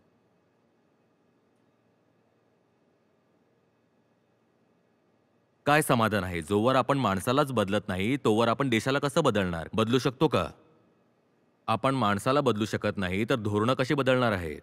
कोण बदलणार ही धोरणं? वेदांत विचारतो ना, कर्ता कोण आहे? डुअर कोण आहे? डुअर बदलल्याशिवाय कृती बदलू शकते का? हं? तर तुमच्यासोबत तुमची संस्था याच डुअरला, अभिनेताला, कर्ताला बदलण्याचा प्रयत्न करत आहे. पण असं वाटत नाही की आपली गती पुरेशी आहे. ज्या प्रमाणात हे काम व्हायला हवं त्यापेक्षा खूप कमी प्रमाणात हे होत आहे आणि ही वेळ हे 39 वर कसं काय थांबलं आता? 30 वर पोहोचलं जवळपास. अच्छा 2015 आहे. हे अशा प्रकारे खाली येत आहे. आता हा जो पॉप्युलेशनचा कर्व आहे त्याला असं उलटं करून ह्याच्या वर लावा. तर दोन्ही कसे होतील? अगदी एकसारखे होतील. पॉप्युलेशन वाढली, फॉरेस्ट कमी झाले.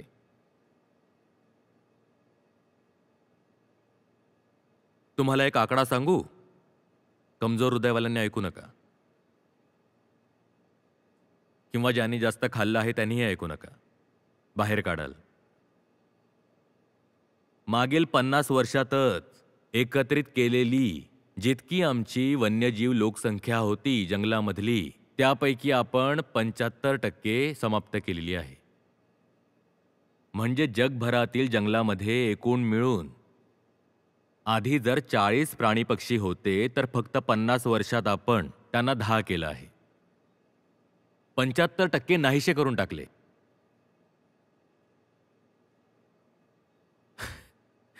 आणि हे आहेत भूचर जे राहतात जमिनीवर. आणि जेव्हा त्यांच्याविषयी बोलतो जे पाण्याखाली राहतात त्यांचे 85% आपण साफ केले. कोणीही उरत नाहीये या पृथ्वीवर आपल्याशिवाय. आपण कोणालाच सोडत नाही आहोत. अजिबात कोणी जगत नाहीये. विचार करा, 85% लोकसंख्या कमी झालीये, मनुष्याची संख्या वाढत आहे आणि बाकीच्यांना गेल्या फक्त 50 वर्षाच्या आत आपण 85% नष्ट करून टाकलं. ते अजिबातच नाही वाचले.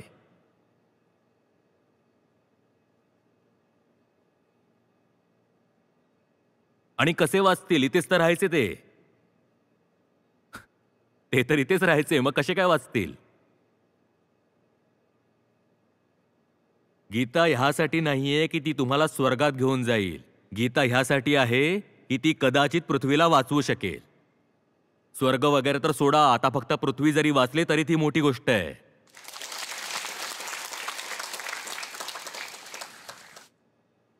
कसं थांबेल? समाधान काय आहे?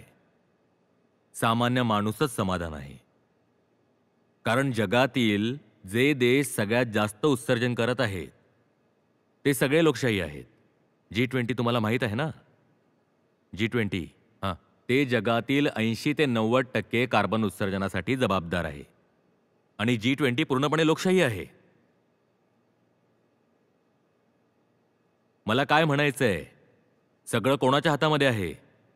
सगळं तुमच्या हातात आहे. पण तुम्हाला मूर्ख बनवलं जातंय आणि तुम्हाला अशा मुद्द्यांमध्ये अडकवलं जातंय जे अगदी खोटे आहे, जेणेकरून तुम्ही या गोष्टी बोलू नये. जे जगातील 6 देश आहेत जे सर्वाधिक उत्सर्जन करतात. US, China, Bharat, Russia, European union, Brazil.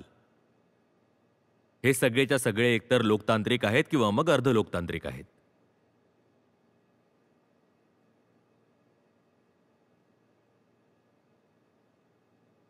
हे कोणी राजनेता करत नाहीये, हे जनता करून घेत आहे, हे आपण करून घेत आहोत.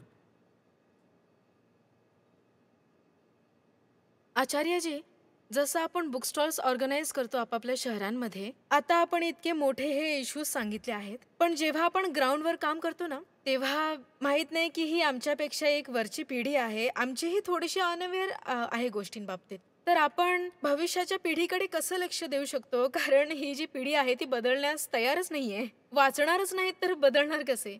तर भविष्याकडे आपण संस्थेबाहेर आहोत, तर संस्थेबाहेर राहून आपला पूर्ण जोर कसा लावू शकतो? म्हणजे तुम्ही आमच्याकडून काय अपेक्षा करता, की आपल्याला हे सांगितलं आहे, आपण कसे आपल्या आजूबाजूला अधिक जोर देऊ आणि त्याचा दर वाढवू शकतो? बघा, गोष्ट वयाचीही एवढी नसते. नाहीतर व्हायला हेही होऊ शकतं की 70 वर्षाचा कोणी आहे. हा मुद्दा खूपच साधा आहे. यात काही मोठी जटिलता नाहीये, की कोणी इंजिनिअरिंग शिकलं असेल, गणित शिकलं असेल किंवा विज्ञान शिकलं असेल किंवा हवामान विज्ञान शिकलं असेल तरच हे समजू शकेल. असं काहीच नाहीये यात. गोष्ट हेतूची आहे आणि हेतूचा वाईटपणा माहिती आहे का काय आहे? मी काहीही तेव्हा करेन जेव्हा मला त्यातून काही लाभ होईल. हं. ह्यातून मला काय मिळेल? मी 70 वर्षांचा झालो आहे. मला माहीत आहे की मी 5 वर्षांनंतर मरेन. तर मी माझं उपभोग कमी करावं तर ते कोणासाठी? समजा की मी असं म्हणतोय की मी येणाऱ्या पिढ्यांसाठी हा उपभोग कमी करत आहे. पण मी तर मरेन, त्यातून मला काय मिळणार आहे? जर मी त्यांना काही दिलं, बदल्यात मला काय मिळालं? गोष्ट फक्त ही आहे. इतकीच गोष्ट आहे. माणसाच्या अंतरंगात हा जो भाव आहे की मी एक माणूस आहे जो जन्माला आलाय भोगण्यासाठी, जो जगापासून वेगळा आपलं हित साधू शकतो, दुसऱ्यांना उद्ध्वस्त करून आनंद मिळवू शकतो. जोपर्यंत माणसाच्या आत ही गोष्ट राहील तोपर्यंत ह्याचा सामना करणं खूपच अवघड आहे. बघा, आणखी कोणत्या प्रकारे होऊ शकतं ना बेटा, तर मी केलं असतं. आता तर मला थोडंसं तरी अध्यात्माशिवाय काहीच उपाय नाहीये. कोणताच उपाय नाहीये. आता हा उपाय तुम्हाला अवघड वाटतोय तर काय करायचं? आव्हान अवघड आहे तर उपायही अवघडच असतील ना. सोपे उपाय असते तर सगळ्यात आधी मी घेतले असते ना.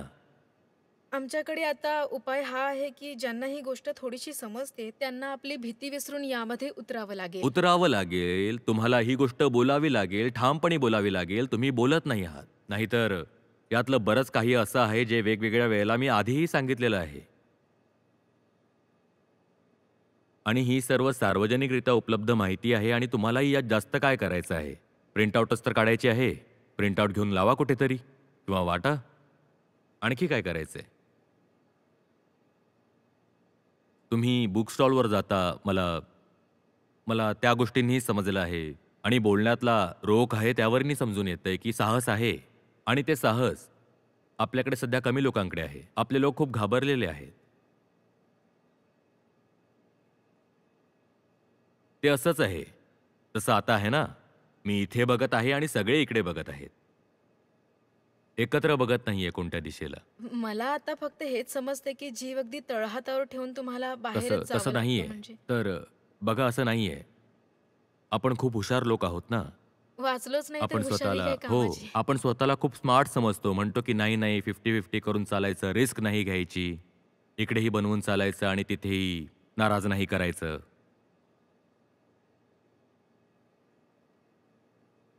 तर बघा, त्याने जास्त काही होऊ शकत नाही. मी वैयक्तिकरित्या स्वतःला हा दिलासा देईन की मी अधिकतम जे करू शकत होतो ते मी केलं. जेव्हा इकडे बघतो तेव्हा मला हेही माहीत असतं की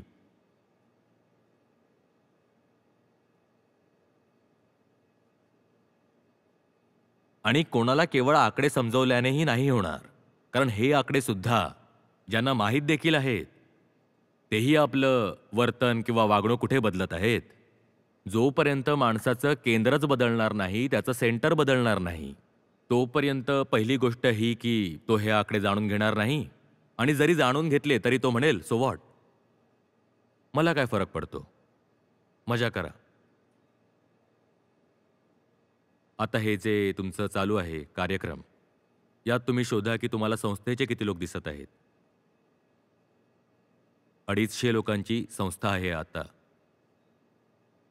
त्यातले जवळपास अर्धे लोक फक्त तुमच्या काउन्सिलिंगचं काम करतात. त्यातले तुम्हाला 6 देखील दिसणार नाहीत. बघा किती दिसतायत. आपापले काउन्सिलर शोधायचा प्रयत्न करा जर मिळाले तर.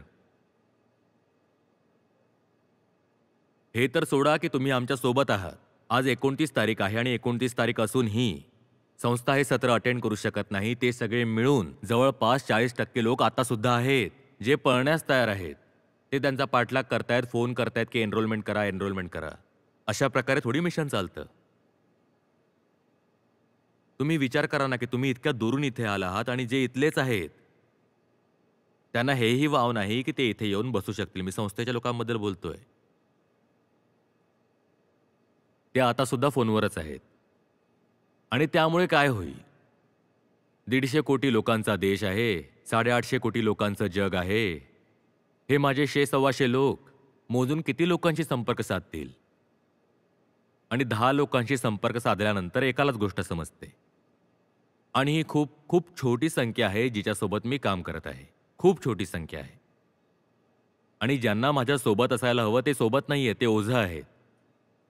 ते आव्हान आहेत. ते मोठं ओझं आहेत आणि प्रत्येक महिन्याला त्यांना सोबत न्यावं लागतं. आणि खूपच श्रम लागतात संस्थेला त्यांना सोबत घेऊन चालण्यासाठी.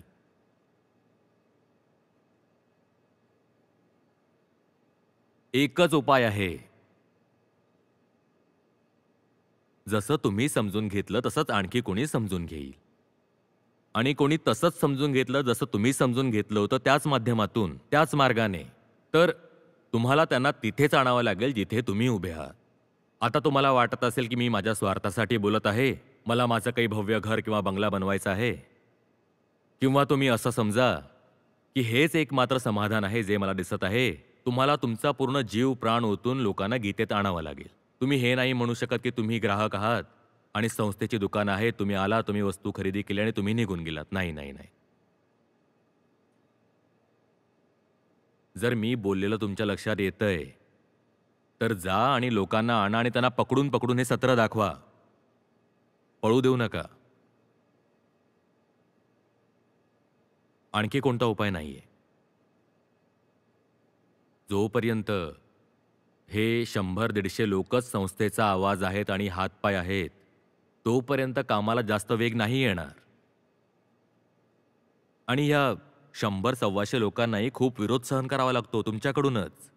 मग हे लोकही तुटतात आणि मग विखरू लागतात. जर ही संख्या वाढली तर मग त्यांच्यात विरोध सहन करण्याचं बळही वाढेल. आता तर त्यांना हे दिसतं की it's us versus the world. It's the 150 of us versus the entire world. And in the entire world includes the Gita community also. सर्वात जास्त त्रास तर ह्यांनाच होतो. माझ्या दृष्टिकोनातून ह्याशिवाय काहीही उपाय नाहीये. होऊ शकतं की माझी गैरसमजूत आहे, नक्कीच होऊ शकतं. पण जितका मी हा मुद्दा समजून घेतला आहे, तुम्हाला तर मी खूप वरवरच्या गोष्टी सांगत आहे. जितकं एक तसाच समजावलं जाऊ शकतं. पण याच्या खोलीत जाऊनही जगात आणखी जितकेही मार्ग काम करत आहेत, तेही पाहिलंय की काय माहीत कुठे काही समाधान शक्य असेल, पण कुठेही समाधान नाहीये. फक्त एक स्टार्टअप आहे. ते म्हणत आहेत की आम्ही डिकार्बनाइज करू शकतो वातावरणाला. त्यांच्याबद्दल जरा मी सविस्तर वाचलं तर समजलं की हे करतायत ते सगळं नकली काम आहे. काही नाही होणार याने. फक्त फंड जमा करू शकतील आणि खूप साऱ्या लोकांना मूर्ख बनवतील. आणि अशा प्रकारच्या खूप साऱ्या गोष्टी चालू आहेत. टेक्नॉलॉजिकल सोल्युशन काढतील किंवा दुसरं काहीतरी करतील. एक मात्र उपाय जो की मला दिसला आणि जो काम करत होता आणि करत आहे आणि आमच्याकडे प्रूफ ऑफ कॉन्सेप्ट आहे. मी जर त्या लोकांना घेतलं जे खरोखर माझ्यासोबत जोडलेले आहेत, तर त्यांचं जे पर कॅपिटा एमिशन आहे, त्यांची ती सगळी कामं आहेत जी पृथ्वीला नुकसान पोहोचवतात, ती कमीत कमी 70-80% कमी होऊन जातात. तर माझ्याकडे प्रूफ ऑफ कॉन्सेप्ट ही आहे जो गीतेमध्ये येतो. तो ह्या ग्रहासाठी, सर्व प्रजातींसाठी वरदान बनून जातो. मला माहिती आहे. आणि हे सिद्ध होतं, सतत सिद्ध होतं. परंतु ती संख्या खूप छोटी आहे आणि संपूर्ण समस्या संख्येचीच आहे. The numbers, the resources and the numbers. तिथेच सर्व काही होऊन अडतंय. जे लोक जाणतात ह्या संस्थेला, त्यांना हे बोलताना अजिबात संकोच वाटत नाही की आमची संस्था सध्या जगातील सर्वात आवश्यक काम करत आहे. आणि कदाचित आपण एकटे आहोत जे ते काम अशा प्रकारे करत आहेत की यश मिळत आहे. पण हे आवश्यक काम खूपच छोट्या प्रमाणावर होत आहे. कारण बाकी लोक म्हणतात की हे काम संस्थेचं आहे, आमचं थोडीच आहे. न जाणो तुम्ही स्वतःला संस्थेचा ग्राहक समजता किंवा आणखी काय समजता माहीत नाही. अरे मग नका करू संस्थेच्या नावावर, स्वतःच्या नावावर करा. पण करा. 5-6 ओळी बोलायच्या होत्या तुमच्यासाठी.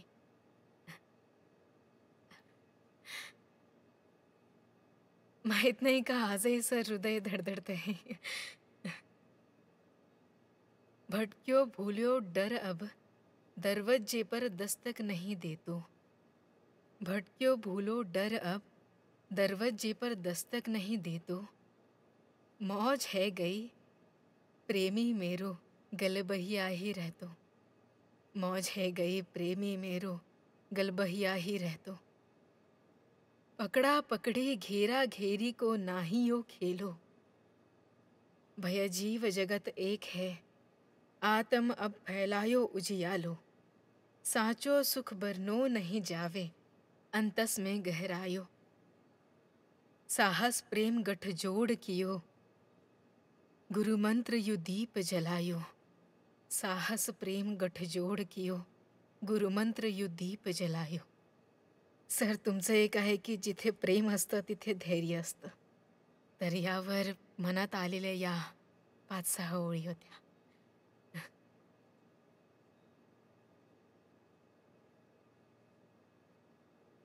प्रणाम आचार्यजी. हां, बोला ना. माझं नाव शबनम आहे. हो, माहिती आहे. तुम्ही जे बोलला आहात जुतम पैजार करा ते मी करून बघितलंय. आता मी 2 मुलांची आई आहे. दोन्ही मुलांना माझ्यापासून वेगळं केलं गेलंय. बोलूही देत नाहीत मला.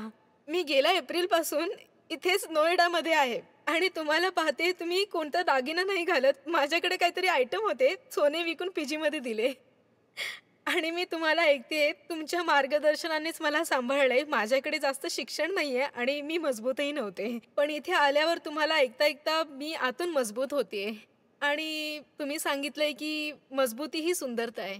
फक्त हेच हेच बाकी काही नाही. प्रश्नोत्तर नाही. फक्त तुम्हाला माझी गोष्ट सांगायची होती. प्रणाम.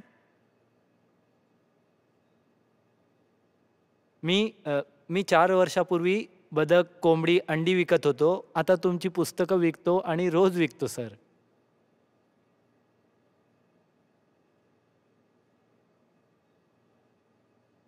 आचार्यजी, मला फक्त तुम्हाला एकच गोष्ट सांगायची होती. मी जेव्हा 21 वर्षांचा होतो 2-3 वर्षापूर्वी, तेव्हा माझे वडील जवळपास 3 वर्ष आजारी होते आणि त्यांचा मृत्यू झाला. त्यानंतर म्हणजे घरामध्ये फायनान्शियल सपोर्ट नव्हताच. त्यानंतर म्हणजे माझं मन कायम दुखावलेलंच असायचं. हे माझ्यासोबत का घडलं? आजूबाजूला इतर मित्र आहेत, त्यांच्यासोबत असं का नाही घडत? माझ्यासोबतच असं का घडलं? मलाच हे का भोगावं लागतंय? म्हणजे जे दुःख असतं एकटेपणाचं, वडील नाही आहेत. सकाळी उठल्यानंतर डोक्यात हेच असायचं की माझे वडील नाही आहेत. जे कठीण प्रसंग मला झेलावे लागत आहेत ते मला का झेलावे लागत आहेत? पण जेव्हापासून तुमचं बोलणं ऐकायला लागलो, 8-9 महिन्यांपासून गीता सत्रांशी जोडला गेलोय. आता वडिलांची कमतरता हळूहळू कमी होत चालली आहे. आता असं वाटतं की हो, आयुष्यात जे डिसिजन मेकिंग आहे ते एखाद्या मोठ्या व्यक्तीकडून शिकलं पाहिजे. ते माहीत नाही तुमच्यापेक्षा उत्तम कोणी शिकवलं असेल तर. माझी आई विचारते की तुझी गीता सत्रांची परीक्षा केव्हा आहे? तर जेव्हा मी सांगतो तिला म्हणजे माझे पर्सेंटाईल इतके आले, ते जाऊ दे, तू किती पर्सेंटेज आणतोयस ते मला सांग. पर्सेंटाईल तर जाऊ देत तुझे. त्यासाठी मला तुमचे आभार मानायचे. आईंना सांगा आचार्यजींनी नमस्ते म्हटलंय. हं? आचार्य जी नमस्कार. मी राम शर्मा. एक कविता म्हणायची छोटीशी. तुम्हें कबीर के पद चिन्ह कहूँ या भेड़ चाल से भिन्न कहूँ. कहूँ कृष्ण की कोई कला या कहूँ देखो एक वीर चला. जोश जगाती जवानी कहूँ या विवेकानंद की वाणी कहूँ. लास्यों की कहूँ पुकार या वेदांत की हो तुम ललकार. कहूँ चेतना का तुम्हें चिराग या अहम बुझाने वाली आग, बेजुबानों की जुबान कहूँ या भविष्य का निर्माण कहूँ, कहूँ समय से छिड़ा युद्ध या कहूँ वासना के विरुद्ध आसमां से ऊंचाई कहूँ या जीवन की गहराई कहूँ, कहूँ झुन्नू को जगाने वाले या नैया पार लगाने वाले, तुम्हें सत्य का चुनाव कहूँ, अंगद का अरि पाँव कहूँ, महिला की बुलंद आवाज कहूँ या भारत का तुम्हें नाज कहूँ, तुम हो राम से पुरुषोत्तम नवयुग का तुम्हें आगाज कहूँ, जबकि कोलाहल में तुम्हें आत्मा से मिलता एकांत कहूँ, माया से मुक्त करे उस गुरु को मैं आचार्य प्रशांत कहूँ। धन्यवाद।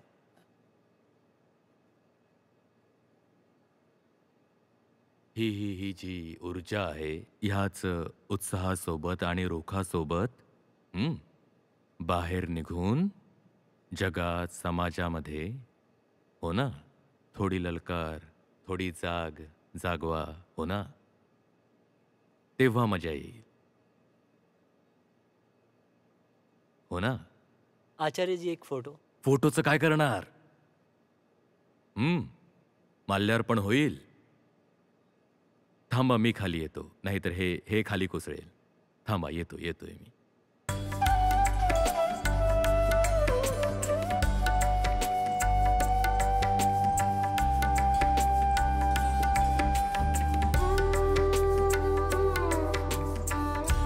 हात मिळवायचा ना. ये भी ले लो, ये भी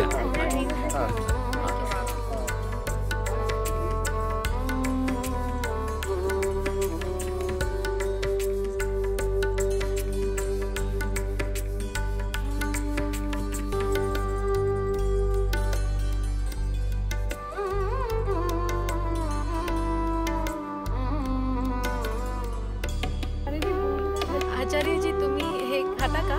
नहीं बिल्कुल, मैं सिर्फ हेल्दी खाता हूँ, बेटा कर रहा हूँ.